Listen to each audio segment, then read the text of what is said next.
few days ago, after finishing my weathering with you small talk, I went looking deep into my external hard drive, not for porn, but for old videos. Because if you aren't aware, the ones available on this channel right now aren't all the ones that I have done. I had many others in my original channel, but unfortunately that channel got deleted because copyright, fair use, and my own stupidity by signing my name with my artistic name and then changing it back for no apparent reason.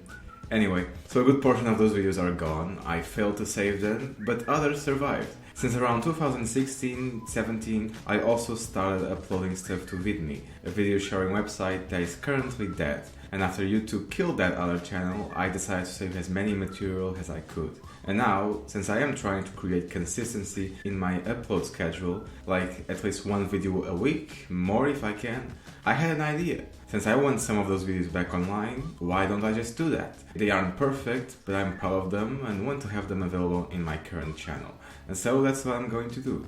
I'll release an older video in between newer ones I'm currently working on. And don't worry, I'll also put something in the thumbnails to identify that video as an old one. Because although I like them, the sound and image quality is far inferior to what I have now.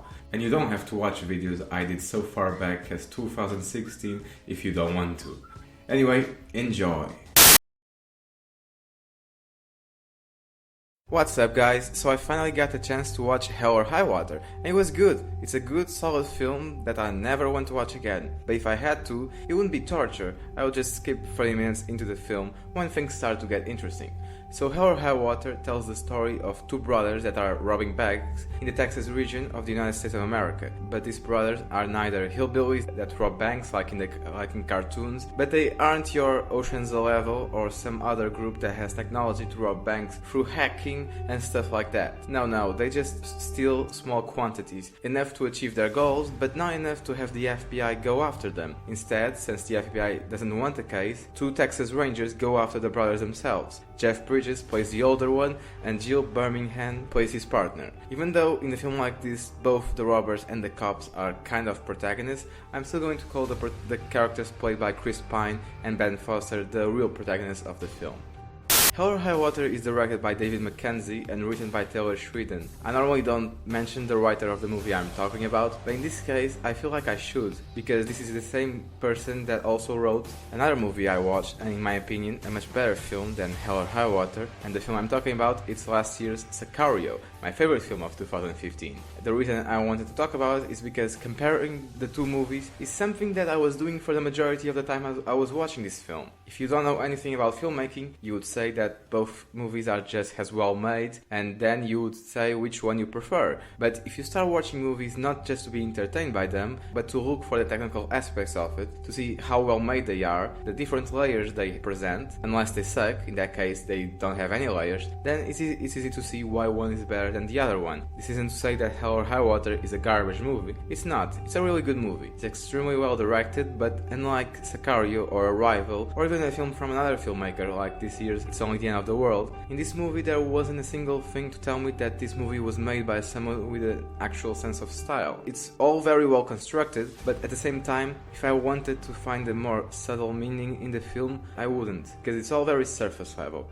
It's a good movie that doesn't require you to think much. And that's probably the reason why the movie has so many critical acclaim. It's so well done, with long, beautiful shots and realistic action scenes that look gritty and phenomenal, and most of all, it doesn't require people to think too much about it. It's very surface level. I know that some people would say the same about Sicario, and I would argue that those people are stupid. In Sicario there are so many storylines and little details that are left in a vague way that just make you think, why the filmmakers did this? What's the meaning behind the changing color in Kate's t-shirt throughout the film? Is it just to tell us that she has been through a lot during her time in Mexico? Or does it have some sort of correlation with just how much Kate has changed from where she once thought of things in a black and white way? Now she doesn't know who her friends and enemies are. Everything is grey, just like her shirt. There are other elements in Sicario that are worth an analysis of their own, so I'm not going to be talking about them in this review. Let's talk about Hell or High Water. I've already praised it, but I would like to add that the dialogue and acting are also really damn good. Whenever they introduce a piece of dialogue that's supposed to break the tension between characters, it doesn't just work, it's brilliant. The movie also looks really good, although it's not a visual eye candy like Sicario, Mad Max Fury Road or The Revenant. My biggest problem of the film,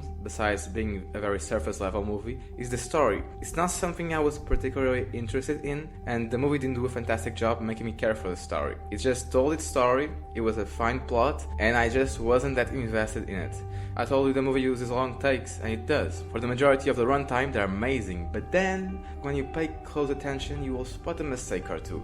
Mistakes that weren't really that hard to find, since I have only watched this movie one time. The soundtrack is another thing that I wish it was more memorable. The only time I remember music from the movie is when they are actually playing songs in the universe of the film, and not just soundtrack. I'm not saying it isn't there, I'm just saying I don't remember what it was. To conclude, since I don't want people to think I'm just trashing this movie, Hell or High Water is a good, solid film, amazingly written, competently directed. It had some great characters that I cared for, and some other characters that I didn't really like. It looks good, but it feels bland.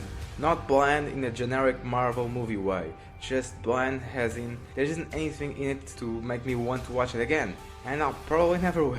I'm giving Hell or High Water a 7 out of 10. It's a solid film, and probably one of the best ones we had last summer, but that doesn't mean much when you have shit like Suicide Squad and Star Trek Beyond as its competition. At least I can say it's the best movie that both Chris Pine and Ben Foster have been in this year. Again, not much competition. Anyway, thanks for watching, hope you like it, and see you next time. Bye bye!